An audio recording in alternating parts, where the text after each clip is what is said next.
Wednesday afternoon. I got Brian and Brandon. It's Triple B Day. I didn't even realize that. It's the B team. Woo woo. Woot woot! Couple of B-boys I gotta right here. move the Emperor over.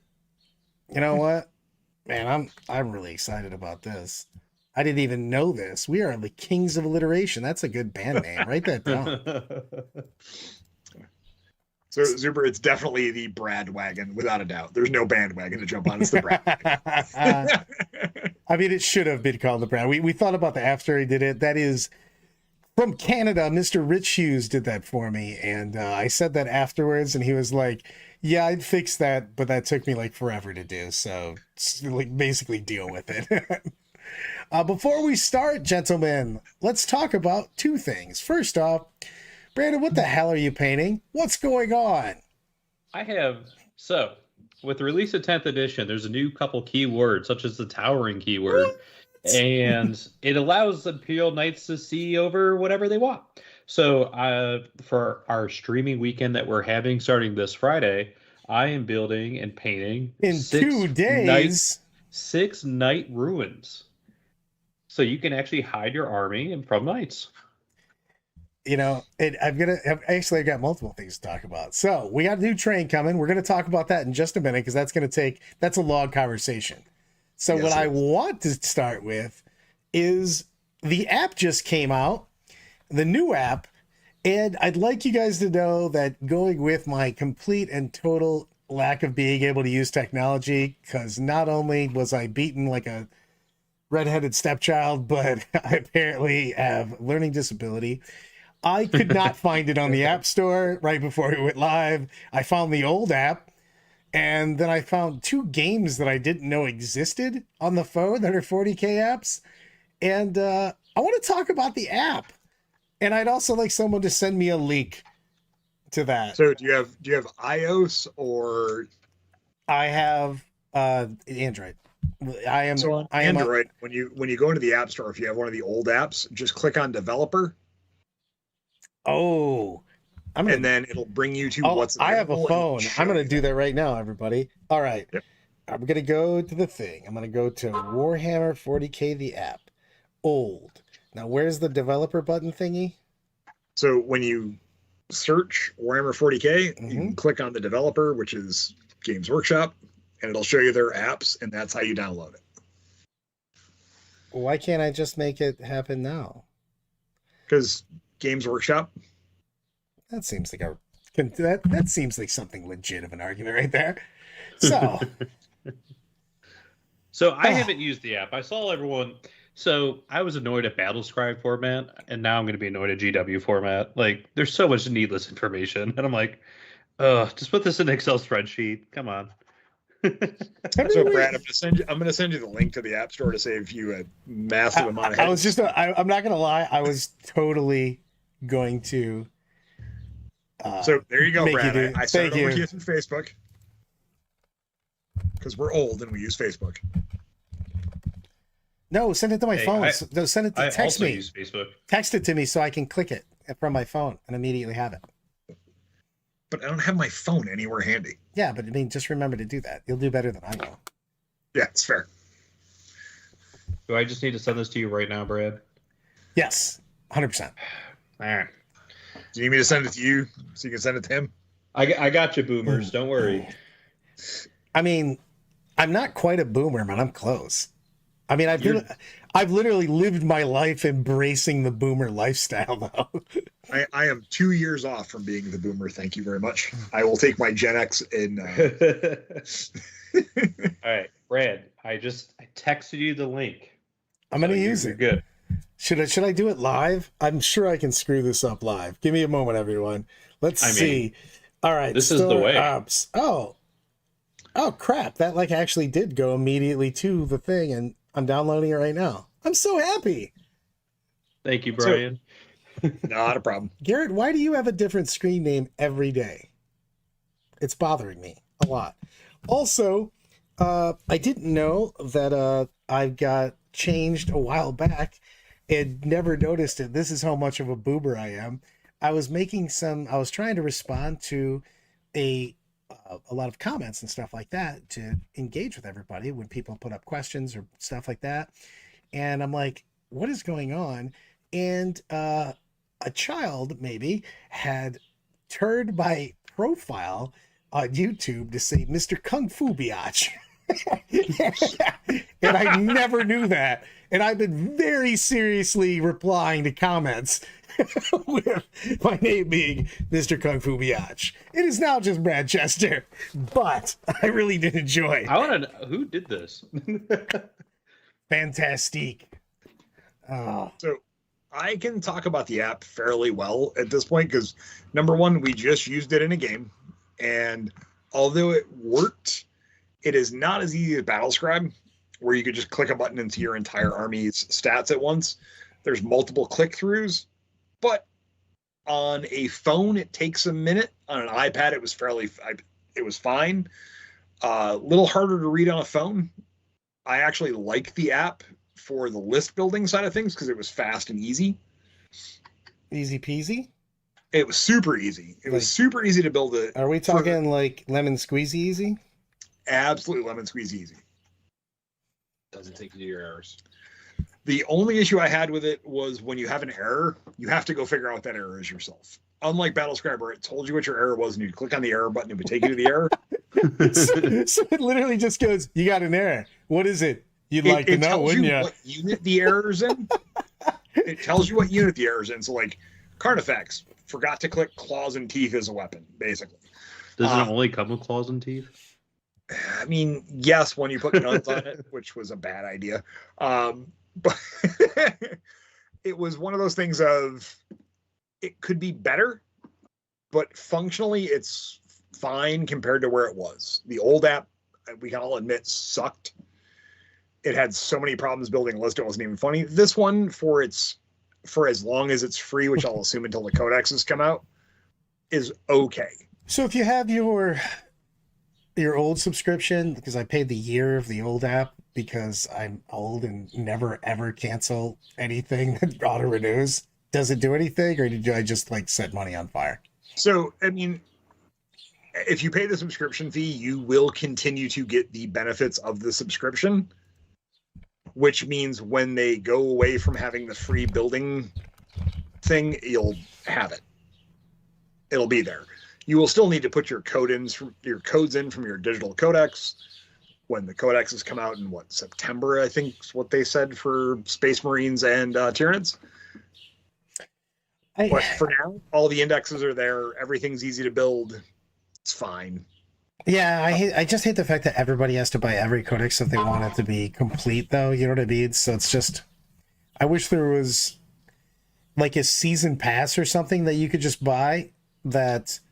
I agree with that. Auto-populated. But here's the thing: what's the level you would pay for that? At a monthly fee, right, or a yearly fee? $100 a year? Would you pay $100 a year? Yeah, for sure. I mean, I just have it on the app. We you know play what I mean? a luxury hobby if we all can agree on that. I want, yeah, anything that makes it easier, to be honest, is kind of worth like a decent amount to me. It's just that it's not even just that I don't want to buy out the codexes that I don't like. It's just I don't want them. You know what I mean? One of the things that I like about having the physical books and stuff like that is I read the fluff. So I literally read them like storybooks half the time. You know what I mean? And then I want to read the rules online, and I want to read the stories in hardback. So I will probably be spending way too much money now because I'll buy a lot of physical books still. Then I'll have to have whatever the. Zero brings up a good point. The tournament season could be like a battle pass, very similar to a video game. 100%. I would buy that every time, to be honest with you. 6 month subscription, because that's pretty much what the current venue is for doing that. It's not bad. Now, have you guys found any errors yet? Because I know a couple people online found errors already. We did find one error in the guard when we were putting it together. But I think that's one of the things of there are so many data sheets. There is so much information. You're inevitably going to find problems. I haven't seen a video game that's come out, an app that's come out that hasn't had some issue on initial launch. They're changing stuff like so much right now too. So like, I mean, the game, they give them, to be fair, the game's not out. I mean, like the new edition's not even officially out yet.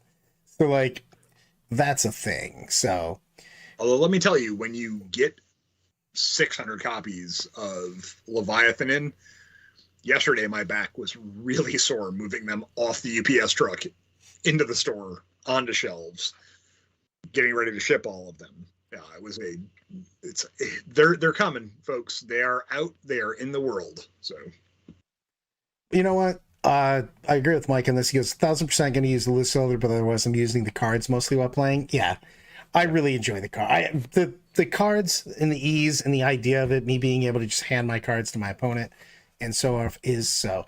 I'm still with Super Chat should be working by the weekend. Damn it.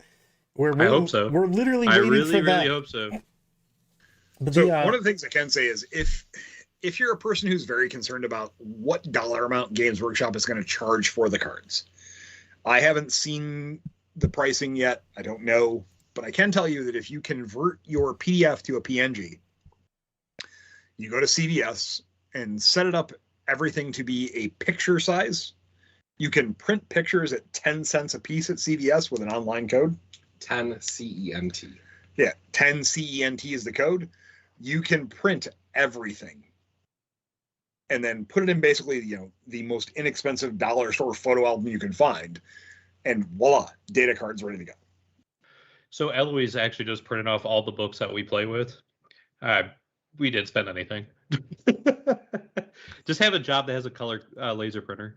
You got this. I mean, yeah, that does help. Right? It's going to be real weird when I walk into a government office and start printing stuff off. I'm on disability, damn it. I get this. Realistically, like you could go to the library and just get reduced cost printing. Man, well, that completely total circle is complete. Me walking into the library to print something. I think the CVS was very much like, I think somebody said they printed the entire Marine decks for $15. I'm down in full color photo, 9 yards. I'm going to that, or I'm going to Kinko's or wherever. You know what I mean? CV, I'll probably just do the CV. Wherever's the cheapest, I'm just taking. Let's be honest. I'm going to ask somebody else to do it and hand them money. I don't even know why I'm saying I'm going to do all these things. Yeah, you're not an adult. You're not doing it. I'm for sure going to ask somebody and go, if I give you money, will you give me cards? Brad Chester, the oldest toddler in 40K. Oh, the best part is the Zoom's just typed what I was about to type. And we were happy to have you, John. You know what? Let's go up. Chad already talked about it, so let's just say let's talk about the German guys. The dudes that banned Votan came out with their TO house rules. I got to pull that back up so I can actually look at it because it was. So I'm going to go over a couple of things. Towering is changed to effectively you can tow into cover. That's it. You can tow in and see over. So probably not the best towering fix because it just goes back to old obscuring, but I think they wanted to just make it as simple as possible. Wraith cannons lose devastating wounds, which basically makes the Wraith Knights kind of boo, but whatever. Fate dice are limited to 1 die per unit per phase. That's too much. That's too heavy-handed. 100%. Well, the thing I do like is they just went back to 9th edition indirect, -1 BS, +1 to your save, and then you don't get the +1 for being heavy if you're firing indirect and staying still. So, actually, I'm going to interrupt you. What's wrong with the Eldar fix? It's 1 unit per phase, so that means you just can't put 5 dice on your Wraith Knight. You can't use saves. You can't use saves and other thing else. It makes it so that they're not very valuable. It's here and there. It actually takes their army mechanic down to one of the not best in the game. Right. It makes it in the bottom 5 probably. Their army mechanic would be fine. Realistically, the only reason why Eldar Wraith Knights are such a problem is because of Fate dice and being able to drop 5 to 10 Fate dice. It's the devastating wounds. The devastating wounds. The flexibility of the Fate dice is the whole reason that they can do stuff. You don't take that away from them. You just you nerf down the devastating wounds. If they weren't doing like 1 billion devastating wounds with all the 6s, it would not feel that bad. That's the whole point. My thing is their Wraith Knight fix, along with their towering fix, and their mortal wound fix, just because, and then the fate dite fix means, why would you play Eldar? Yes, but because they still have really cheap units. Cheap units, but now you've limited devastating wounds, right? And you've capped everything that makes Eldar super functional, to where it's like they have cheap units and they have a lot of them, but they're not doing a ton of damage now. yeah, I think that you just need to make it so that they don't have the devastating wound. I mean, for me, that's it. I'm going to continue on with the thing here. Twisted Fate, they say it's just -2 to your save instead of absolutely no save. They reduce the range of firing Overwatch to 12 inches, and only visible units can be shot, which was actually a big deal in games we played over the weekend, because I was consistently overwatching whatever my Oath of Moment was with my Desolators and just picking shit up. Because even on 6s, if I'm just rolling a million dice, I just didn't care. You know, like, hey man, did you move your 20-man unit? Cool. Here's a Copperfield trick. It's gone. And so that was a big deal on that. So I could get behind that. They cap the mortal wounds from a single unit to 6 mortal wounds per unit per phase when targeted at a non-monster, non-vehicle. But the problem is that then you're still just deucing out big stuff, vehicles and monsters with that. Models can move over and stay on objective markers without limitation. I have no idea why GW put that in 10th. That's a stupid rule. And lone operator and similar things they said they're going to look at. So like about half of these I like a lot. So I don't like their towering fix. Right? No, I don't think the tower. But the thing is that the towering fix is hard, and let's go back to the towering thing, because we're going to come back to that, because we're going to talk about terrain, like for a decent amount of our time today. So let's skip that and talk about the rest of them. So the Wraith Knight's taking away devastating wounds. The minute you cap devastating wounds at 6, there's no reason to do that. It's, hey, look, you made the save. Great. 6 devastating wounds. It's over. Well, it's capped on infantry, not vehicles and monsters. They should just cap it, period. That's my thing. Yeah. If they just said cap the mortal wounds is capped to 6, just done. Basically like we've been doing for the last 2 editions, then it just wouldn't feel that bad. You know what I mean? Don't cap it on 6 on, infantry with yellow shirts on a Thursday. Just make it cap 6, period. I think the cap 6 is the exactly. Sorry, I want to go to when Minnick said here. Pretext to everyone just joining. We're literally talking about the German house rules that were put up on Reddit.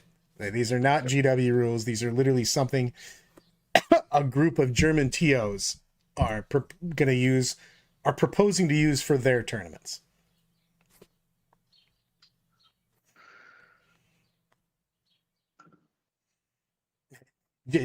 KR goes, anyone seen the German rules in German? I wouldn't know, because I don't write nor read German. So he could say anything. I'm going to call Calvin and ask him what's up. Hey, man, what does this actually say? So, oh God. Zuber, that's terrible and funny all at the same time. I'm moving on from that. I need a Tom button for that one. But but if we some of their fixes are good ideas in theory, but they don't fix the overwhelming problems. I really think if you just cap devastating wounds at 6, that fixes 80% of the problems. I'm going to counter on this. He goes, the mortal wounds changes and towering just turn knights into the worst faction of the game. I don't believe that. What they should do, if they cap mortal wounds at 6, period, including vehicles, we'll go back to the towering thing, because we have to have some sort of change on that, because the towering has just been insanity because of the thing we're playing on the FLG terrain and we're playing on GW terrain, and GW terrain is the worst offender at that point in time, is knights can pretty much always see everything unless you're just flush up against the wall.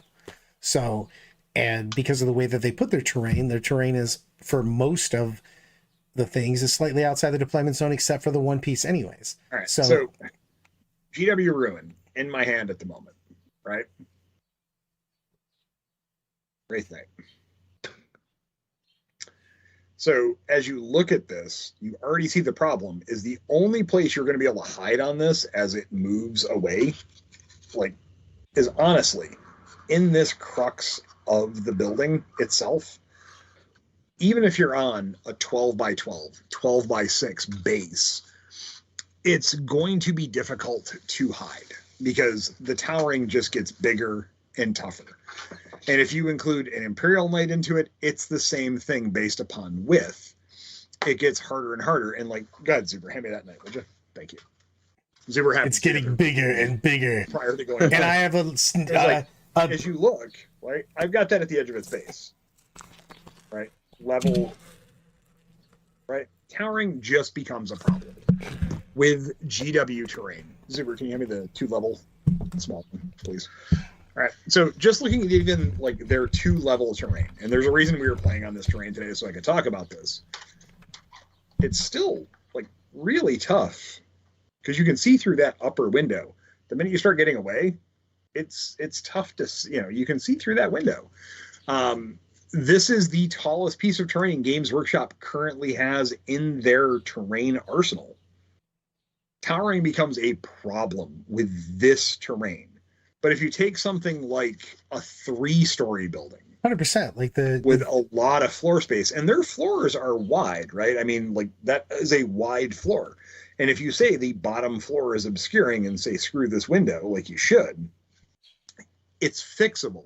The problem is terrain right now with towering in the current meta outside of WTC and UKTC terrain, right? I don't even know if the UKTC, in the US, it's the one piece. Massive problem. Yeah, in the US, it's a huge problem just because of what we play, the standard of what we play with. Mm-hmm. Well, I do think there's like 1 or 2 FLG tables, but the vast majority of their tables are terrible. Like you would be able to get shot, and these are the new ones that they're making, like the corrupted. Like, well, they just have Nurgle table. Well, they have you windows. Can't hide. They also have windows and stuff on the second floor. You know what I mean? Mm-hmm. And they do that because they're thematic looking. You know what I mean? So like it just depends. I mean, they look good. They're just not playable towering models. So we just have to make adjustments to terrain. I don't even know if you need to change completely. Well, it's a combination. You either catch up with terrain, which is a big deal for a lot of TOs because they just have to have much different terrain, or you make some special rules for terrain. You treat it like you make one of the WTC pieces, like you just say that the piece is forever. We were talking about this the other day, I think on Monday. You just make one of your pieces go forever. So I'm kind of known as being a TO, right? That's my shtick. That's my thing. You're a TO? That's your jam, baby. That's my thing. And I have been getting messages all morning, all night long. I got up to 27 messages from other TOs around the Northeast, around the US, and one European of, hey, Brian, you have an event coming up really early on. How are you fixing terrain? And I went, well, I looked at the deployment maps.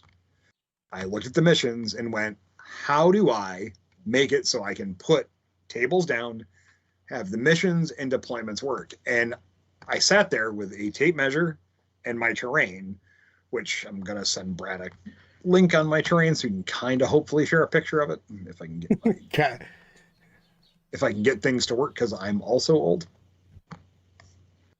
Let's see if I can make this work. I'm just having too much fun looking at That's My Bag, Baby gifts that I was going to put up, but then I just got lost in a random hole. I'm just sending you a table, right, Brad? I don't know if you can share that, but my big thing is I have 40 tables that have 4 3-story ruins on them.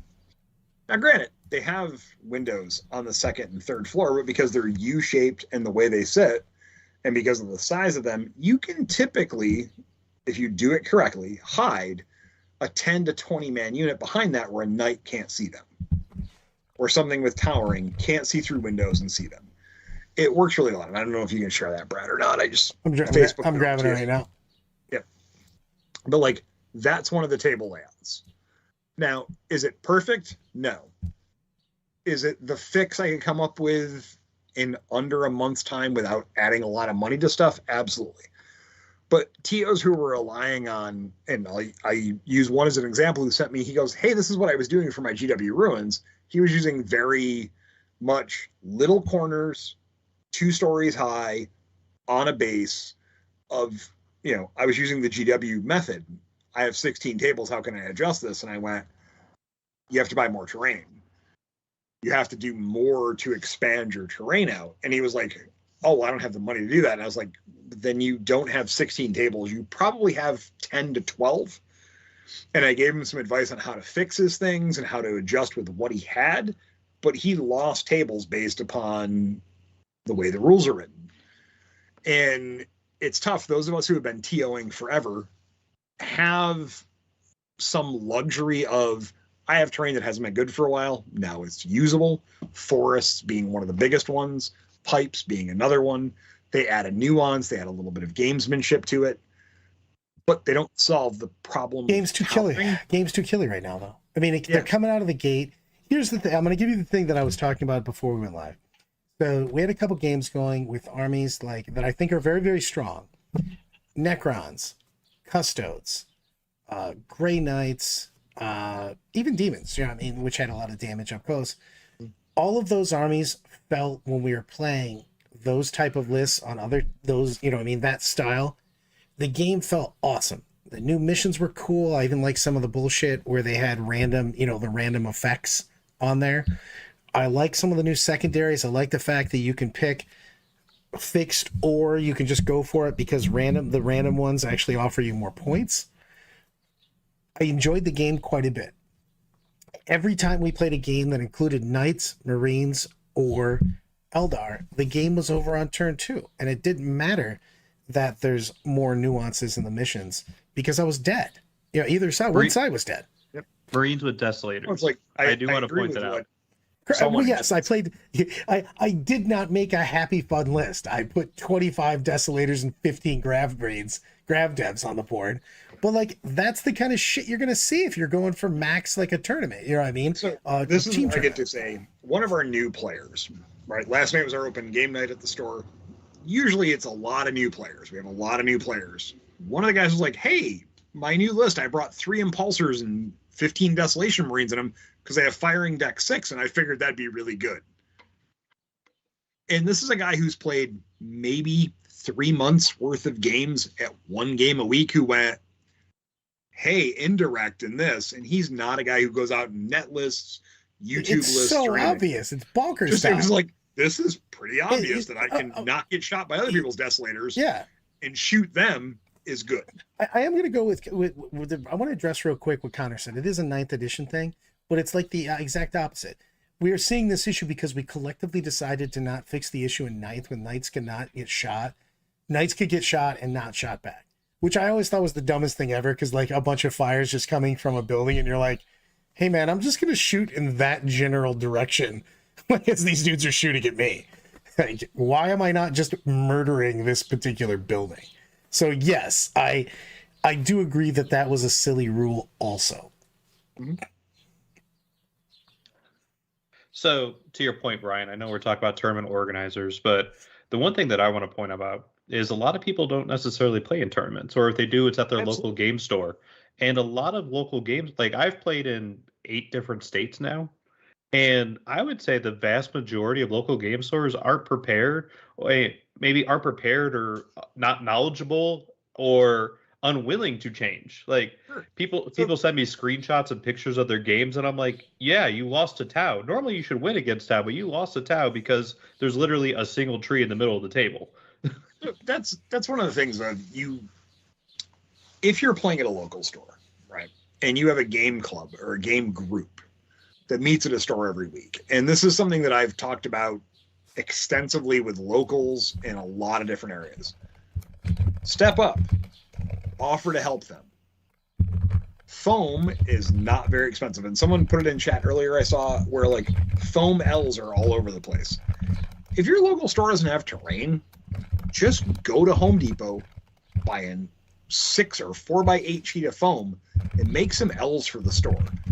Legitimately, cover them with a little bit of grout, which is very inexpensive.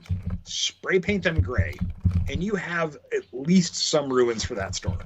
And they cost you maybe $20 to $25 to help the store out.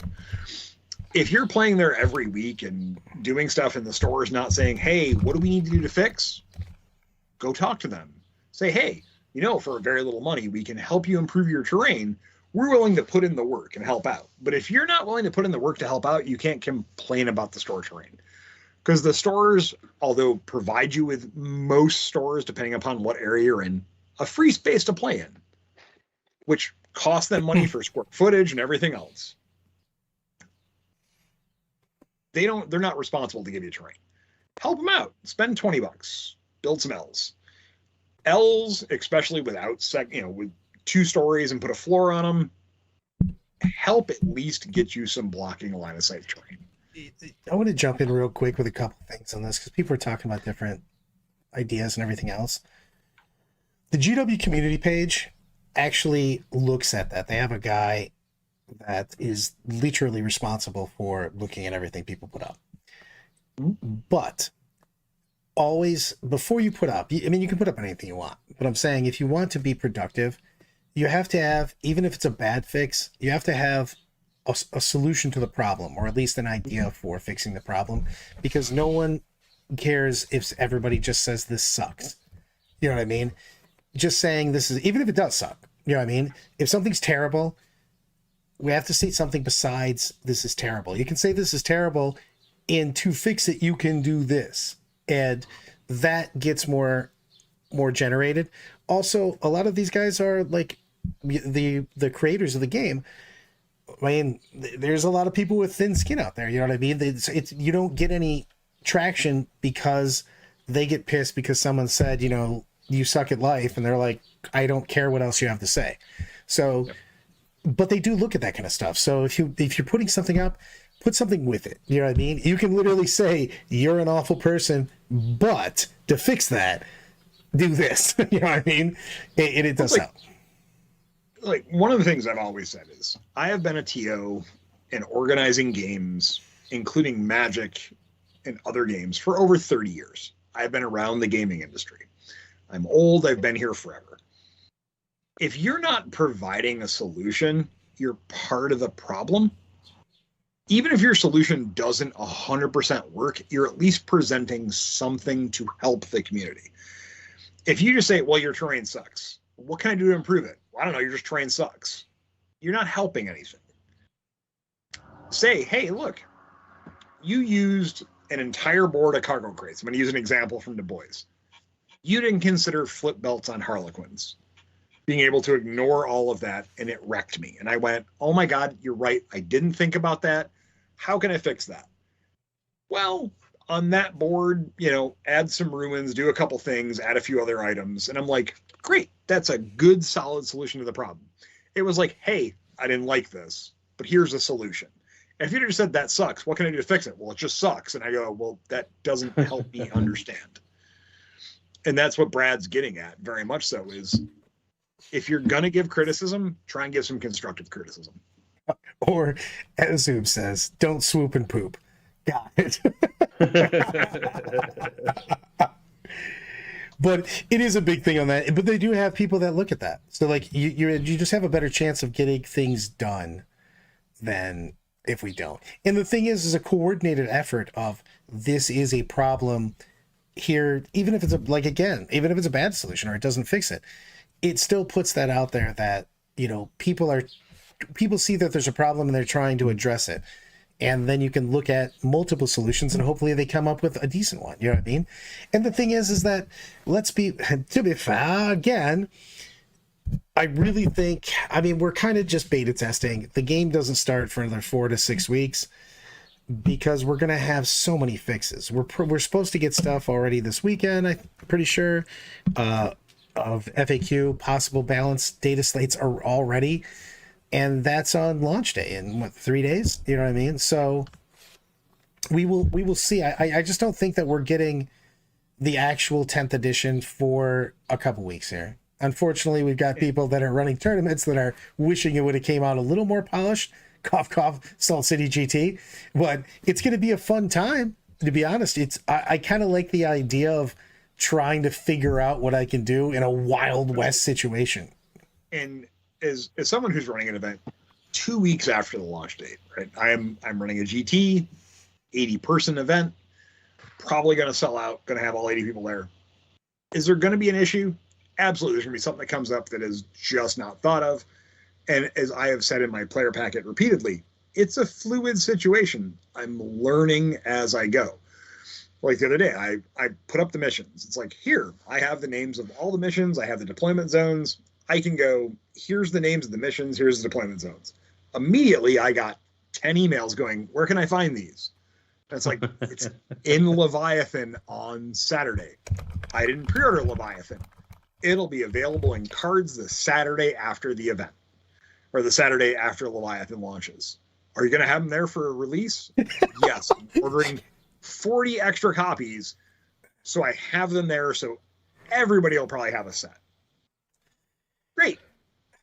That's good. And then somebody goes, what's your terrain layouts? And I go, working on it. Because I have a finite resources of exactly the same terrain. I have to play and tinker and go through. And if you think I can play test things in a day, I run 3 or 4 games on TTS and go, okay, that table doesn't work. I run 3 or 4 more games. And I'm like, TTS doesn't have the terrain that I have. So I have to put it on a table, put stuff down, try a game out. Even if we just play a turn, I have to take the time to do that. So it may take me till Friday of this week or Saturday of this week to go, here's tables. And then people are going, oh, we're using any of the missionary secondary rules. And I'm like, nope, haven't tried those yet, need to learn. That'll probably be Saturday when I figure that out. It's, as a TO who's running an event, very much out the gate. It's a lot of work. It's a lot of work. Dude, I do not envy you, Brian. I have to literally throw this out there again, because Zoobs is apparently on fire today. Thank God Salt City is a drinking problem hosting a 40K event and not the other way around. I mean, we may have an open bar that's 10 feet from the play space that's a dedicated bar only to Salt City, and it's a big bar. And I may or may not have made them stock Malbec for one person. This sounds like my kind of event. 12-year-old scotch just for me. So I feel like I'm missing out. the thing is I want to go back to, because I'm talking about this and the things you're adding and doing everything for the TO thing. And I really think we need to get a couple things under wraps. We still have an indirect problem. We have a devastating wound problem. I want to go back to that big point that I made, like, because I really enjoyed the 10th edition rules when I wasn't playing one of the factions that insta-tables people. You know what I mean? Like, it was a lot of fun. And I'm actually looking forward to playing all the new stuff. On that note, and this is me being kind of pedantic and humoring the internet a little bit, do you think Bug Eater got it right? No. Okay.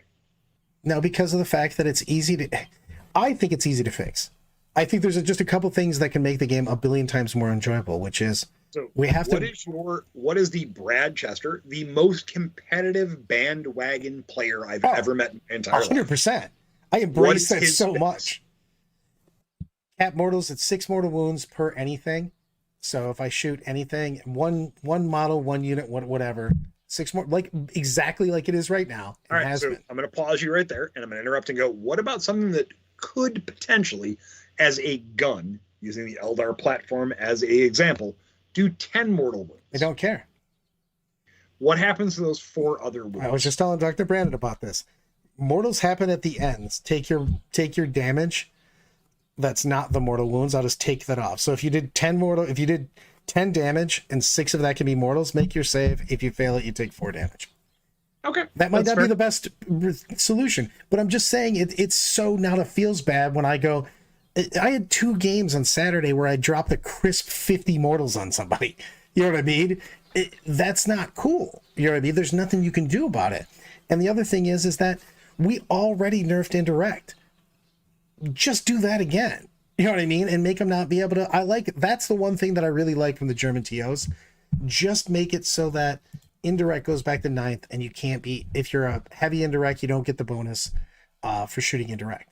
It's just... All of those are super unfun, and they make it so that certain armies can't even be played. You know what I mean? Don't negate factions. If you're looking to place and you're looking to do well, you're looking to be a person that goes 5-0, 6-0 kind of thing, you can't even play some of these things. You can't play an army or some of these factions because you know that they're unplayable.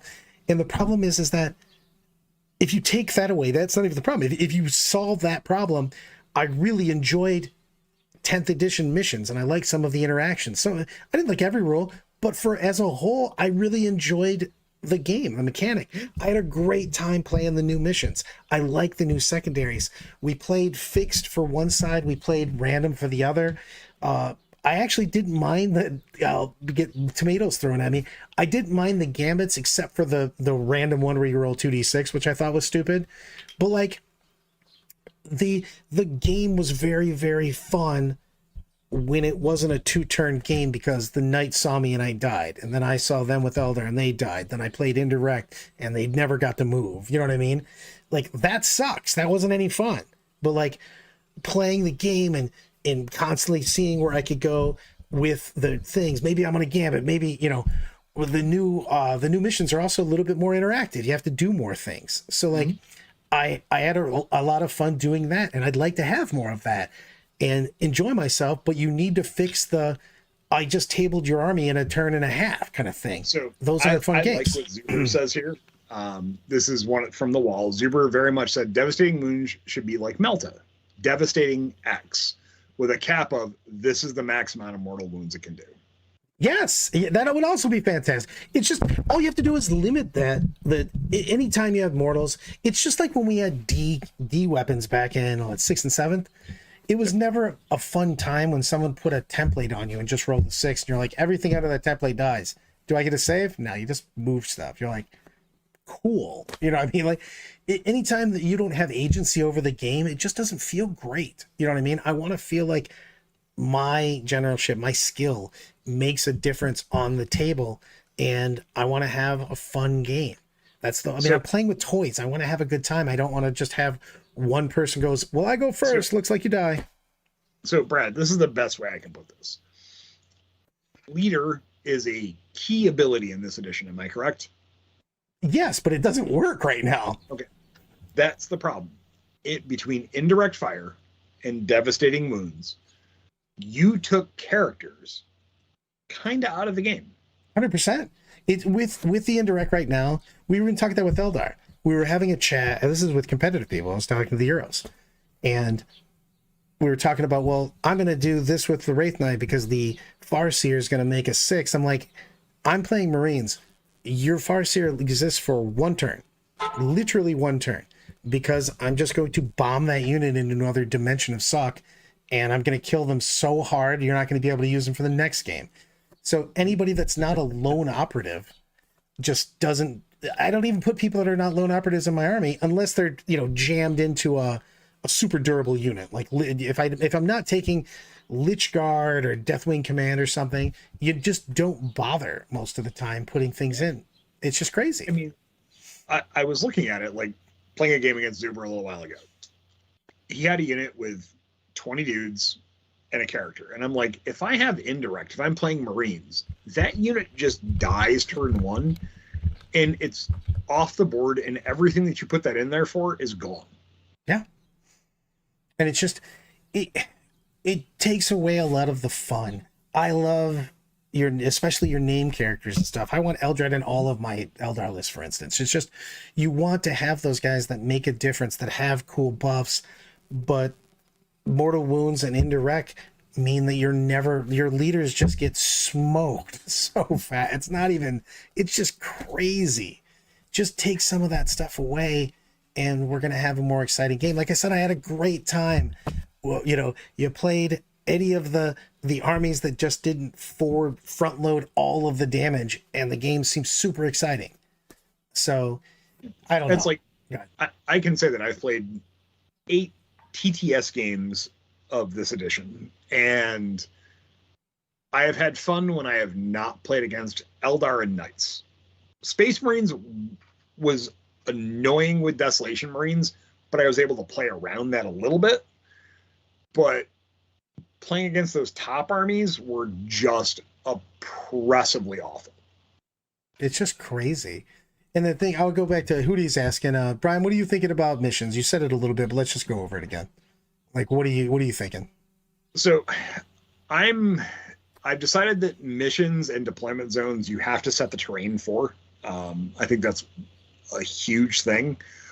I'm not sure about the mission special rules unless you preset them and really put a lot of thought into them as you're doing everything for it. Oh, you definitely preset them, I think. Yeah, I don't think you can do them randomly. I just don't think it works. I've tried it out a few times. It just didn't feel appropriate. When I preset them, they seemed fine. And I think knowing what terrain you're going into helps on every level. The missions, I think, are fun. I think they're fine. There's only one that I think is unplayable in a competitive setting. Burn the mission objectives? No, actually, that one's not. I mean, that one's bad, but it's not horrible.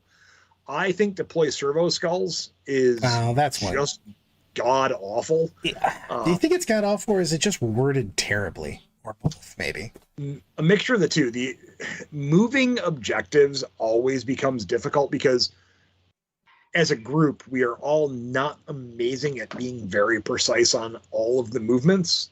And if you move them a fraction of a moniker wrong, it can cause a problem. Yeah. I mean, we used to have that because we used to be able to move the relic. And but that was one. And what I'm saying, and that was actually still annoying a little bit because it had a billion rules attached to it, and people had different rules attached to their movements. So you're like, you can only move it 6 inches. But is that my assault turn move or my, all this, you could. I mean, if you look at the first time they had the relic of during your movement phase, you can't move it more than your normal movement, right? And then it was like, oh, well, blitz movement doesn't count as normal movement, so I can pick it up with this thing that blitzes and go 20 inches away. And psychic, and then my psychic, my quicken, or my warp time, or whatever, Yeah, and then my Tau movement in the fight phase, the assault turn, he could move it more. So it's one of those things of I don't like moving objectives. That's just like if you move them once and that's it. Like before deployment starts, move objectives X number of inches. Great, that's fine, not a problem. It's one of those things. I think you're going to see a lot of custom missions coming forward from specialized GTs. Because of this, you'll see some more interesting things come out of this because they're not super standard, which will make it certain events more fun. And it's one of those things. I think the missions are fine. Again, there's the one that I really don't care for. The burn mission ones, I could see where it could be a problem. But if you preset everything, it should be fine. The secondaries are the thing where I'm torn because I think fixed secondaries creates, and this is a player looking at it from a TO standpoint and a competitive player standpoint. If you use the ability to pick your secondaries and you use those fixed ones, a problem that I noticed as a TO was player A versus player B. I'll go with Brad Chester versus, Jim off the street. Brad knows his secondary. I am literally signing up for your tournament as Jim off the street. So Jim off the streets really doesn't know what secondaries to pick. He's kind of problematic. He's played 1 or 2 events at an RTT and really doesn't know what he's doing. Brad immediately goes in, looks at the army and goes, it's this secondary, I'm ready to go, let's go. The random secondaries, I think, takes away a little of that skill gap. And I think that's good for the game in general. So I like the random secondaries. But at the most competitive high-level events, the picking the secondaries is better. Which I know is kind of a weird statement. Like at LVO, I want fixed secondaries. At the Salt City GT, I want random. It's funny because the random, we played one side played fixed and one side other had random. And the funny thing is that if you're playing into a match where you're not favored army on army wise, doing random secondaries actually gives you a higher point. Basically your point potential is higher because the random secondaries have more per doing stuff. So it was kind of wild. I'm almost always going to choose fixed myself, but like I did like the idea that you're in a match that's not great for you, you can do random secondaries, and they actually score more. Even the ones that are the same as the fixed, if you chose it as a random, you get more points for doing it each time. And the one thing I can say is, as I look at the gambits, I wish the gambits didn't replace primary. I wish it replaced secondary. I think if gambits replace secondary, it'd be a much more interesting game. Yeah, and then here's the thing with that. Let's go with Garrett's asking about big demons. I actually like demons quite a lot. I think that a Lord of Change at 230 is crazy town. But Bellicor seems fantastic with his can't target anything within 6 to 18 inches of him if you're within 6 of him. I actually think the chariots are bonkers town. Those guys are crazy. So I think once the nerfs come down, which we know they're going to come down, right? It's very obvious. I think demons then elevate up to one of the top armies. There's the sweet spot right now for me in armies that feel like they're good 10th edition armies and aren't just broken. Is Custodes, Krons, Demons, and Grey Knights. Because they're not just front loading. You don't just go, oh, I want first dead. You know what I mean? Like that's the top armies. And those armies are all really good. Don't get me wrong. It's just that they play like an army. It plays the game. You know what I mean? And that's what I want. I feel that everybody wants that. So, question for you, Brad, because I know a lot of people are out for blood for Space Marines. Is it Oath of Moments that's the issue, or just Desolators? Desolators. Because I think it's literally just Desolators. I don't know if Oath of Moments as busted. I played with. I mean, rerolls is nuts. You know what I mean? But if you put a cap on Devastating Wounds and you just nerf the indirect, that's the biggest thing. Is just when you're shooting indirect that has huge range, your opponent just doesn't feel like, again, they have agency over what the hell's going on. You're like, hey, just stand there while I shoot you. You're like, can I hide? Nope, you can't hide. And you're like, well, this is dumb. So I can't do anything about this. No, and when you move, I'm also going to shoot you in your turn with full rerolls again. You're just like, well, can I do anything about this? Don't have models on the board. So got this. It's just Desolators make it. You just need to. We can work on towering. Towering is a very big discussion because it's a terrain discussion versus a keyword discussion. Just put a cap on Devastating Wounds and bring back the indirect nerf. There you go. That solves like so many problems with armies. It's just so crazy. You can't have a unit that just says you're not allowed to bring certain armies to the game. Oh, did you try to bring infantry? What a stupid choice. You're an idiot. What were you thinking? Boom, you're dead. It's like, what is even happening here? It's crazy, but it's so obvious. Yes. Remember the problem. Hold on. I got to get my cheat together, everybody. Take a breath. Woosah. Deep breath. They literally did a Meta Watch video where they talked about Desolators are an issue here in 9th at the end. And then they doubled down and went, let's make about half the cost, take away all the penalties for using indirect. That should make it probably better, right? Yeah, man, it wasn't good. It was a problem when it was nerfed. You took away all the nerfs, made him cheaper and better. Of course it's an issue. And it's never been cool. You're like, hey, every time we've had uncapped mortals on a unit, it kind of sucks a tornado of dicks. You're like, yeah. And they're like, how about we do that with like a couple factions instead of a couple units? You're like, but hasn't it been an issue every single time? And every single time we capped it back at 6 mortals? Yeah. Shouldn't we just learn from those mistakes? Let's just see what happens. It's just fucking crazy. Oh, my bad. The 5 mortals, lethals on Desolators. You forgot exploding too. Well, that's what he means. Yeah, and he's best. And he goes, once again, they never said they were going to fix the problem. They just said it existed. That's on you, bro. That might be the best thing said today. But yeah, man, the game, The game's got some flaws, but I think that they're easy. They're just low hanging fruit for me. You could solve them so easy and so quickly. Just fix that, and I feel the game's going to be good. I'm excited for the game if they fix that, but I'm not excited for the fact that I played 4 factions, and every time any of those 4 factions went first, the game, or just every game, the game is over in 2 turns. It's just bonkers town. So Brad, this weekend, no Desolator Marines for you. Oh, I'm bringing only Desolator Marines. No Desolators. I will figure out a way to bring extra Desolator Marines. There's going to be a 31st Desolator Marine. Only if you paint them. Rose, dumpster fire your flaws. Look, man, I got a freaking fire hose and I'm prepared to put that dumpster fire out. It's going to happen.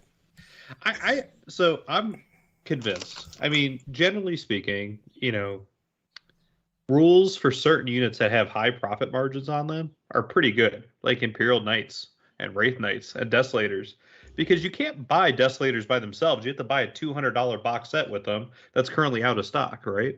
So is it just that someone in the sales team is like, man, we did not sell enough of these Augustus box sets.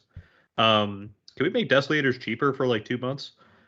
I mean, Desolators sold out almost immediately. I mean, I had a plethora of boxes. Model is so fucking stupid, too.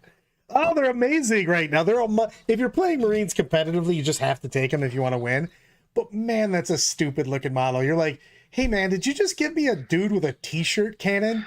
Yeah, I hate that model. It's awesome, right? No, it is not awesome to have a t-shirt cannon. Like we're building ATC lists, and everyone's like, Brandon, you need to run 30 Desolators, and I'm like, I refuse to buy 30 Desolators. There's no way. It'd be like $400. 3D printer go burr. Yeah, because I own a 3D printer. You know who does? But they're also ugly. They're terrible. Yes, they are. They're hideous. They're one of the ugliest Space Marine models. I don't have my Johnny 5 next to me. That was the only one I like. Sam Dayton modeled me up the Johnny 5, Super Crack Johnny 5 from Short Circuit. I would play 30 of those. Yeah.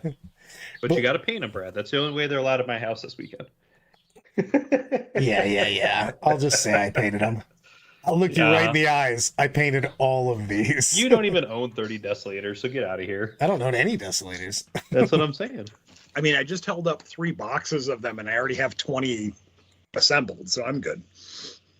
I don't know. It's just, I'm excited for the game, Rose.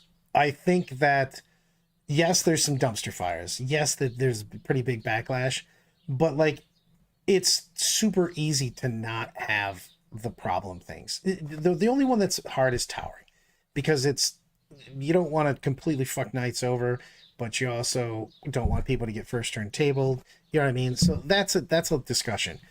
Mortal wounds and indirect is just so goddamn easy to fix. It's just super easy. You're like, hey man, just get out the fire extinguisher, push the dumpster fire away from the building, and move on with your life. See, my complaint with the knights is they got towering, in addition to toughness going up, in addition to weapons and damage going down, in addition to close combat being mostly ineffective against vehicles, and in addition to all those, so those 5 things already, a 25% points decrease. Nothing wrong with that. Like, it's a bit much. Like, if they just had the same rules as last time, plus all those things, knights would be great. Wow. So I don't see why giving them the towering keyword or not modifying that's such a big deal. I love everything about what everybody's saying here. Someone should do a Desolators as a UPS delivery man and paint the gun as a UPS package. Zach's like painting my Eldar as letter carriers. I love everything about these. Also, Zoom's like, 10th is the Detroit of dumpster fires. If we can get Cleveland, we'd be okay. Now I have to think about my life in general, because both of those cities are right in between me on the other side of me. You're like, I mean, Brad, you live in Toledo, which according to Mr. Ogden is not a good area. But he lives in Detroit. Detroit is way worse than Toledo. You have 2 of the top 10 Mexican restaurants in the U.S., which Zuber and I 100% ordered from when we were down there, and they were fantastic. So I'm not sure how bad it is where you're at. It's fantastic. This is saying for the guy that just got blasted by a tornado also. God's way of saying, get out of there. Rose got a good point. He goes, I don't understand why they didn't wait 6 months, clean this up, and keep ninth going. Kind of, yeah, to be honest with you, because I did enjoy the ninth meta quite a bit. Things were super balanced for the first time in a long time. Toledo's a train wreck, not a dumpster fire. So do you feel like we're really just beta testing Yes. ninth edition Like right now? 100%.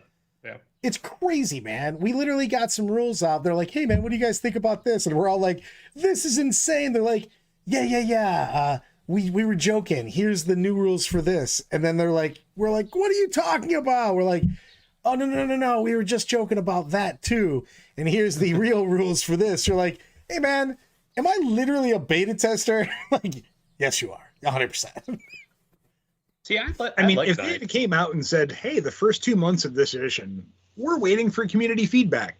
Please don't play this on a competitive level until we say this is the release date of the competitive side of things. Would that have been better? You assume people would listen to you.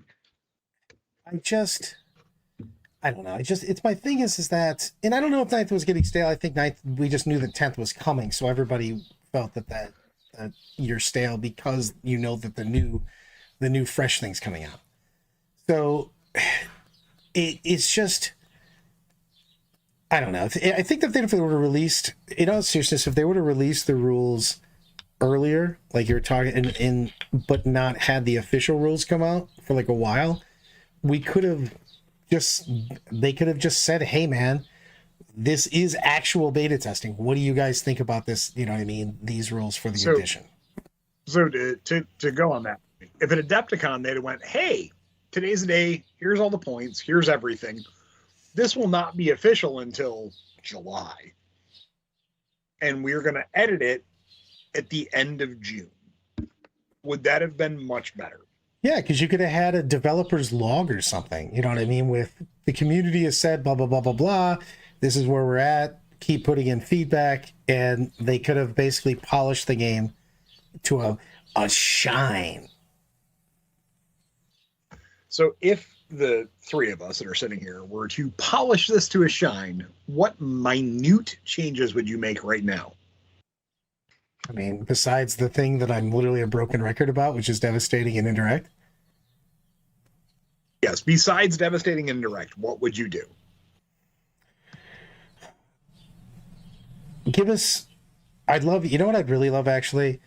Some sample terrain layouts that aren't just static like the tournament style. So if you're part of the ITC tournament coordinators group, they've said, or at least I shouldn't say they, Games Workshop has said through one of their representatives that there are 4 terrain layouts incoming, and that they have modified the sizes of those to be, I'm going to have to pull this up to remember exactly. Bear with me 30 seconds, guys.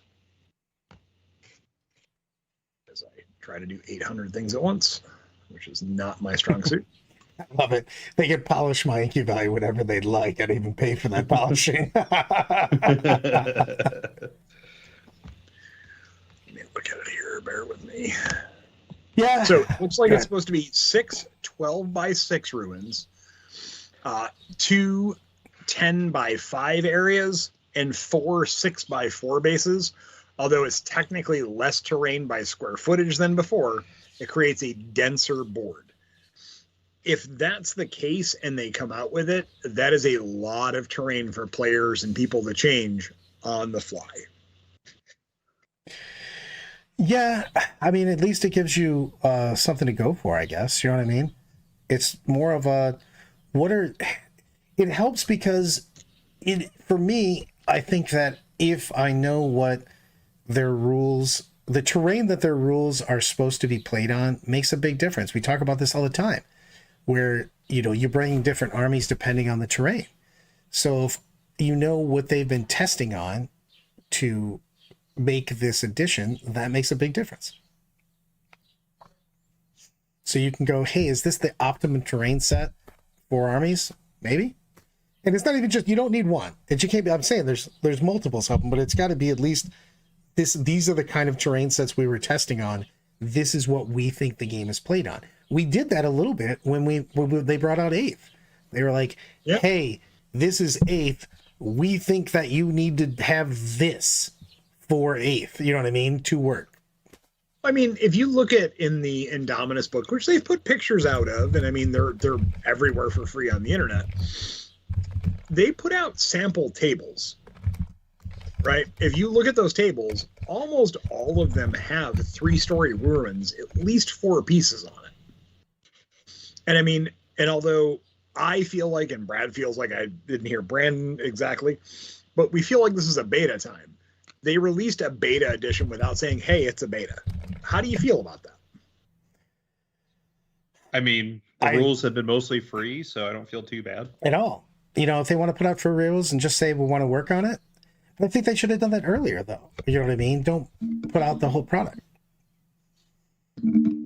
I mean, Melee got wrecked in here. I forgot about that for a minute. I've seen Brad paint a card effects. This is true also. I did use a brush in my other hand. You had a dreadnought with Bay Polish. Well, that was a different time. So, as a lot of people build their armies to the meta, because this is kind of the time where people are making their purchase decisions, do you think them not having things capped right now is bad feels for the hobbyist? 1,000%. I was literally just talking to Matt Aaron last night, and he's like, hey, you know, what should I be getting ready for? He's getting ready his demon project. And I go, Matt, I'm going to give you a couple things, but just that's all I can tell you, because everything's going to change so fast. I can't even give you what you should do. And he's like, well, I need to blah, blah, blah, plan X amount of ahead. I'm like, well, I can't help you with that because they have to fix several very large problems. If they fix those several very large problems, then a lot of things are viable. And the thing is that you're going to get better armies if we don't just have super skew armies. Nobody wants to play a goddamn game where you get killed in a turn. You know what I mean? So like when we fix that shit, then you can start making cool armies, but people want to buy things they can enjoy playing. I mean, you can be ultra competitive or just, you know, a hobbyist, but like if you're going to tournaments, you at least want to enjoy what you just spent time doing on the table. Jared just said that, you know, they looked at 9th edition and decided melee was too strong, right? I think when they looked at 9th edition, the melee wasn't too strong. It was all the free movement you got in that phase that was too strong. And I think that's been a consensus amongst a lot of the competitive players I've talked to. They were like understanding movement phase in 9th edition. There was 2 movement phases. Oh, 100%. Phase, well, I say that all the time. I go, you mean when people go like the charge and the fight phase, I go, you know, the bonus movement phase. I say it all the time, but I think that the changes were good. I agree. I could literally abuse that all the time. I got myself anywhere between 6 to 12 extra inches of movement, you know, between charges and move arounds and wraps and everything else. But they didn't adjust the strength and damage of the melee weapons to coincide with the toughness getting raised on almost everything and being just harder to get into melee. You know what I mean? So like you can make it harder to get in melee, harder to, you know, move, but you have to still have the reward, you know what I mean, at the end for it. I mean, Zuber and I played a game very early on and when they just basically released the data slates. And we played Leviathan box set versus each other. And a unit of Terminators stacked with the characters in there and everything else against a Screamer Killer. And it felt bad when the Terminators hitting a Screamer Killer didn't do anything. And vice versa, it felt bad when the Screamer Killer smacked the Terminators and killed like a Terminator. So it was like close combat didn't feel like it had anything. Where right now it feels like it's very much a shooting edition that close combat exists in. Except for very few things, you know what I mean? Well, Knights close combat is amazing. So, it's I love it. I just discovered that in 10th, Drakari is ancient Eldari for wet noodle. And that's true though, because they didn't change so many of the strengths of weapons. You're like, still strength 4. You're like, yeah, but now that guy's toughness 12. That speeder's toughness 9. So I need 6s? Yep. Wilp. Well, Feels a little bad. Well, golly jeepers. So what do you guys think about the fly keyword for vehicles and Oh, monsters? dude, KR just hit that up. Yes. I don't know why we hit fly so hard. Fly was really broken in 8th. I think it was just strong. Super strong. Maybe too strong. I don't know, but it's just bad now. If you're not infantry with fly doesn't even mean anything, really. You know what it does mean? Yeah, I take that back. It's an inconvenience because there's so many things that have anti-fly too, and just murder your vehicles and stuff. You're like, hey, what's fly give me? Nothing. You have to go around this wall. Well, what does it actually do in the game? It makes you get wounded super easy. This is one of the times where I can go, fly could have been a problem in this edition if they had completely left it untouched. If it was terrain doesn't matter, everything else, based upon what we have currently, it would have been too strong. They hit it too hard in the movement side of things to where they could have been a little bit lighter and made it better. True. 100% on that. It's just, I don't know. It's one of those things where it just seems like it's almost like the Cav keyword last edition. You know what I mean? Where you're like, hey, what do I get for being Cav? You're like, enjoy taking the long way all the time. Like, cool. Yeah, exactly. You fly without flying. You hover like about 2 inches off the ground and then you walk around the wall. So I don't know. I'm still very excited for the game because I think that it's easy to fix. I think that the main problems are easy to fix. There's going to be a lot of small problems that we're going to be fixing for the next couple months. The main problems, I think, are just literally one data sheet and boom, the game becomes a billion times better. I agree with that. I think the main problem is devastating wounds. I think that's the big overarching problem that can be fixed very easily with a day 1 FAQ.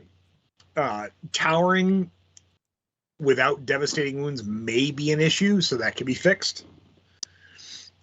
And in all honesty, I think that's about it. In all honesty, once you address terrain, which is what we're supposed to be talking about a little bit, it fixes a lot of the problems. Agreed. And on that, I'm going to wander away into the wilderness. We should promote some things. This weekend, on this channel, we will be streaming like madmen starting Friday evening, going Saturday and Sunday. We will be playing 10th edition games all weekend long, all night long. Oh. But we'll be playing all the time. We're going to Mr. Brandon and Mrs. Eloise's house, and we will be playing all weekend long. It's going to be awesome. Friday, I don't know what time you're thinking about starting. I think we'll probably start around 5:36 just to, give an introduction, talk about everything that we're doing, what our goals are, promote everything, and then they'll give you guys an opportunity to get settled and ready to roll. Goal is the same as it's always been, Brain. Pink, or sorry, be Pinky. I do need to know what models you're bringing, if any. That seems silly, but you should bring your space bolts. Yeah, I could do that. That's also a thing. Or your Eldar, because we don't actually have a painted Eldar army. Oh, that's crazy time. That means I got to go get models from Sniggs's. Well, that's what I'm telling you. You got a day notice. I mean, that sounds like something I would do. Brian, yeah. Should we talk a little bit about the Salt City GT happening June?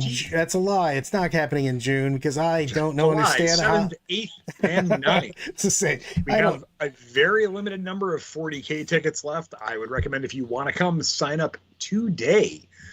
You have missed the room rate, but there is the room block rate. But there are many hotels within short walking distance of the event that are fairly affordable. So check that out.